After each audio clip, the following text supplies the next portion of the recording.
السلام علیکم ورحمۃ اللہ وبرکاتہ۔ حضرات اہل سنت، تھمبنیل دیکھ کر آپ سمجھ گئے ہوں گے کہ تولیچی جماعت والے مولوی سعد رسول اللہ صلی اللہ علیہ وآلہ وسلم کی شان میں گستاخی اور اللہ کے بہت سارے رسولوں کی شان میں گستاخی کر چکے ہیں، لیکن پھر بھی دیوبندی تولیچی جماعت والوں نے آج تک دیوبندیوں نے ان کو الگ نہیں کیا، کیونکہ ان کو عادت پڑی ہوئی ہے حضور کی شان میں گستاخی کرنے کی، رسولوں کی شان میں گستاخی کرنے کی۔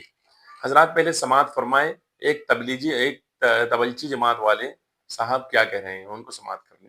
اور تمہاری دینی غیرت کہاں گئی تھی جب موسیٰ علیہ السلام کی شان میں مولانا سعد صاحب نے گستاخی کی تھی؟ سلیمان علیہ السلام کی شان میں جب گستاخی کی تو رو رو کر مولانا سعد صاحب کو خط کیوں نہیں لکھا؟ یوسف علیہ السلام کی شان میں جب گستاخی کی اس وقت مولانا سعد صاحب کو خط کیوں نہیں لکھا؟ تمہاری دینی غیرت کہاں مر گئی تھی مولانا صاحب؟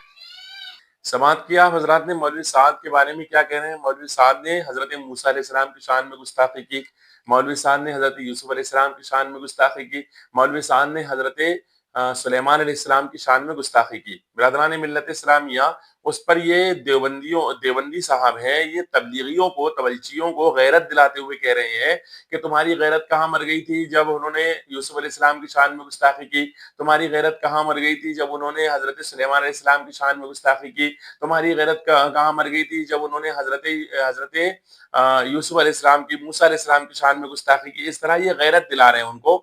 میں ان کو غیرت دلاتا ہوں کہ تمہاری غیرت کہاں مر گئی تھی جب تھانوی نے رسول اللہ کی شان میں گستاخی کی۔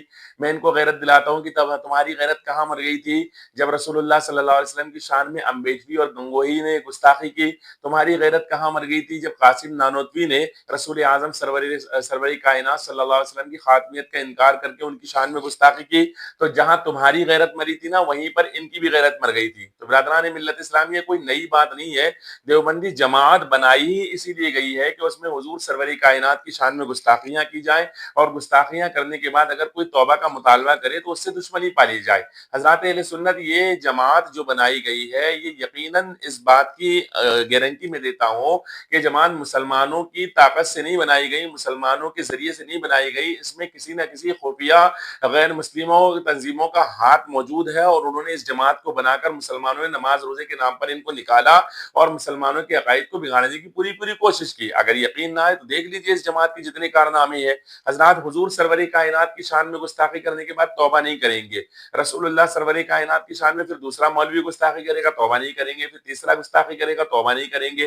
پھر چوتھا گستاخی کرے گا، توبہ نہیں کریں گے۔ پھر اس کے بعد تبلچی جماعت جب بنے گی تو اس کو بنا کر کے خوب پھیلائیں گے۔ لیکن اب جب ان کے آپسی جھگڑے ہو جائیں گے تو پھر بہانہ بنائیں گے کہ موسیٰ کی شان میں گستاخی کی، حضرت یوسف کی شان میں گستاخی کی، حضرت سلیمان کی شان میں گستاخی کی، اور غیرت کا ان کو دلوائیں گے جو پہلے ہی بے غیرت ہو چکے ہیں۔ حضرات اہل سنت، غیرت اس کو دی جاتی ہے جس کے پاس کچھ غیرت باقی ہو، جو پہلے حضور کی شان میں گستاخی کر چکا ہو، اس کو جو ہے تو غیرت دلوائی جا رہی ہے کہ یوسف علیہ السلام کی شان میں گستاخی کی۔ ارے آقا کی شان میں تو پہلے ہی وہ گستاخی کر چکے ہیں، تو پہلے وہ کافر ہو چکے تھے۔ لیکن اب تبلچی جماعت والوں نے خود تبلچی جماعت کا رد کر کے بتا دیا کہ تبلچی جماعت والے حضور کی شان میں اور رسولوں کی شان میں گستاخی کرتے ہیں۔ اس بنا پر ایسی جماعت سے مسلمانوں کو دور رہنا چاہیے۔ تو برادران ملت اسلامیہ، ہم بھی آپ سے گزارش کریں گے کہ اپنے علاقوں کے اندر اس ویڈیو کو پھیلائیں، لوگوں کو بتائیں کہ خود تبلیغی جماعت والے بتا رہے ہیں کہ تبلیغی جماعت کا جو مولوی ہے، جو امیر ہے، اس نے رسولوں کی شان میں گستاخی کی ہے۔ ایک رسول کی نہیں، تین کا نام لیا اس نے، ان کی شان میں اس نے گستاخی کی ہے، اور توبہ کی اسے توفیق نہیں ہوئی ہے۔ اور حیرت کی بات یہ ہے، ہمارے یہاں اگر کوئی گستاخی کر دے رسول اعظم سرور کائنات کی شان میں یا کسی انبیاء کی شان میں، بلکہ صحابی کی شان میں، تو ہم اس کا نام کبھی بھی ادب سے نہیں لیتے ہیں، اس کو بے جھجک جو ہے تو اس طرح سے بولتے ہیں اللہ اکبر۔ ہمارا انداز بالکل اس سے چینج ہو جاتا ہے، اس لیے کہ ہمارے دلوں کے اندر غیرت ایمانی موجود ہے۔ لیکن حضرات، وہاں غیرت ایمانی بالکل غائب ہو چکی ہے، اس لیے ابھی بھی وہ مولانا سعد ہے۔ حیرت کی بات ہے کہ رسول اللہ سرور کائنات کی شان میں گستاخی کرنے کے بعد ہم جیسے تھانوی کو تھانوی کہتے ہیں، نام لیتے ہیں، کیونکہ ہماری عادت ہے، ہم فرشتوں کی سنت ادا کرتے ہیں کہ فرشتوں نے جب دیکھا کہ شیطان نے حضرت آدم کی شان میں گستاخی کی تو اپنا استاد نہیں دیکھا، اس کو بے ادبی سے پکارا گیا۔ ایسے ہی ہم جو ہے تو گستاخوں کو بے ادبی کے ساتھ میں پکارتے ہیں۔ لیکن ابھی بھی یہ مولانا سعد کہتا ہوا نظر آ رہا ہے، اور بڑے آرام سے ادب و احترام کے ساتھ مولانا سعد نے ایسا کیا جیسے کوئی کوئی معمولی بات ہو، رسول کی شان میں گستاخی کرنا۔ تو برادران ملت اسلامیہ، یاد رکھیں، یہ جو بتا رہا ہے نا، یہ بھی کوئی مقصد یہ نہیں ہے کہ اس نے رسولوں کی شان میں گستاخی کر دی تو اس کے دل کو تکلیف پہنچی ہے۔ مسئلہ یہ ہے کہ ان کا آپسی کوئی مناقشہ ہو گیا، کچھ آپسی جھگڑا ہو چکا ہے، اس جھگڑے کی بنیاد کو لے کر کے اس طرح کی باتیں لوگوں کو بتائی جا رہی ہے۔ تو حضرات اہل سنت، ویڈیو کیسا لگا کمنٹ باکس میں ضرور جواب دیجیے، اور لوگوں کو تبلیغی جماعت سے بچانے کی ہر ممکن کوشش کیجیے۔